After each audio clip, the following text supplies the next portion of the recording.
আসসালামু আলাইকুম প্রিয় দর্শক, আশা করি আপনারা সবাই ভালো আছেন আল্লাহর রহমতে। এইমাত্র পাওয়া আবহাওয়া দপ্তর থেকে আজকে সবচেয়ে গুরুত্বপূর্ণ খবর, বঙ্গোপসাগরে তৈরি হয়েছে ঘূর্ণাবর্ত, উপকূলে সতর্ক সংকেত। রাতের মধ্যেই একাধিক জেলায় বিক্ষিপ্ত বৃষ্টি এবং ভারী বৃষ্টির সতর্কতা। এছাড়া আগামী 24 ঘন্টার মধ্যেই দুই বাংলার বিভিন্ন অঞ্চলে তীব্র ঝড়ের সতর্কতা, এমনটা জানাচ্ছেন আবহাওয়া দপ্তর। আজ ও আগামীকাল কোন কোন জেলায় এই মেঘ বৃষ্টি হতে পারে, এই বিষয়ে কি বলছে আজকের আবহাওয়ার রিপোর্টে জানিয়ে দিব। সম্পূর্ণ বিস্তারিত ভিডিওতে সঙ্গে থাকুন। আর আপনি কোন জেলা থেকে আমাদের খবরটি দেখছেন অবশ্যই কমেন্ট করে জানিয়ে দিবেন। আর সবার আগে সর্বপ্রথম সঠিক খবর জানতে আমাদের চ্যানেলটিকে সাবস্ক্রাইব করে রাখুন। এবার জেনে নিন এক নজরে। সকাল থেকে রোদ আর মেঘের খেলা চললেও আসতে চলেছে বিক্ষিপ্ত মেঘ বৃষ্টি, সেই সাথে রয়েছে দক্ষিণা হাওয়া। এই অবস্থায় দেশের সকল সমুদ্র বন্দরগুলোকে 3 নম্বর সতর্ক সংকেত অব্যাহত রাখা হয়েছে।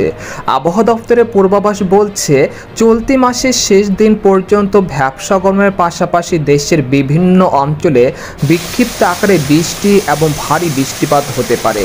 একই সঙ্গে আগামী মাসে আসতে পারে বন্যা ও ভারী বৃষ্টি, তাই পূর্ব প্রস্তুতি নেওয়ার পরামর্শ দিচ্ছেন আবহাওয়াবিদরা। এদিকে আবহাওয়ার আরেকটি সতর্কবার্তা বলা হয়েছে, এখন থেকে পরবর্তী 24 ঘন্টার মধ্যে সিলেট, জয়ন্তাপুর, কানাইঘাট, সুনামগঞ্জ, ময়মনসিংহ, নেত্রকোনা, ফরিদগঞ্জ, চাঁদপুর, মাদারীপুর, বরিশাল, লালমোহন, সন্দ্বীপ, হাতিয়া, কুমিল্লা, কক্সবাজার, কুতুবদিয়া, মহেশখালী, খাগড়াছড়ি, রাঙ্গামাটি, খেপুপাড়া, পটুয়াখালী, সাতক্ষীরা, শ্যামনগর, যশোর, রংপুর, লালমনিরহাট ও এর পার্শ্ববর্তী অঞ্চল সহ ঢাকা বিভাগে 2-1 স্থানে বিক্ষিপ্ত আকারে বৃষ্টি এবং ভারী বৃষ্টিপাত হতে পারে। তবে সেপ্টেম্বর মাসের প্রথম সপ্তাহে ভারী বৃষ্টিপাতের সতর্কতা রয়েছে। এদিকে বন্যার পূর্বাভাস, আগামী 48 ঘন্টায় দেশের সকল নদ নদীর পানি সমতলে স্থিতিশীল থাকতে পারে। কোনো ভয়াবহ বন্যার আশঙ্কা নেই আগামী 5 দিনে, তাই আপনারা নিশ্চিন্তে থাকতে পারেন। এদিকে সামুদ্রিক আবহাওয়া, বর্তমানে বঙ্গোপসাগর বেশ উত্তাল রয়েছে, তাই দেশের সকল সমুদ্র বন্দরগুলোকে 3 নম্বর স্থানীয় সতর্ক সংকেত দেখে যেতে বলা হয়েছে এবং মাছ ধরার ট্রলার ও জেলেদেরকে উপকূলের কাছাকাছি থেকে সাবধানতার সাথে চলাচল করতে বলা হয়েছে। এদিকে গত 24 ঘন্টায় দেশের সর্বোচ্চ বৃষ্টিপাত রেকর্ড করা হয়েছে চট্টগ্রামের সন্দ্বীপে 44 মিলিমিটার।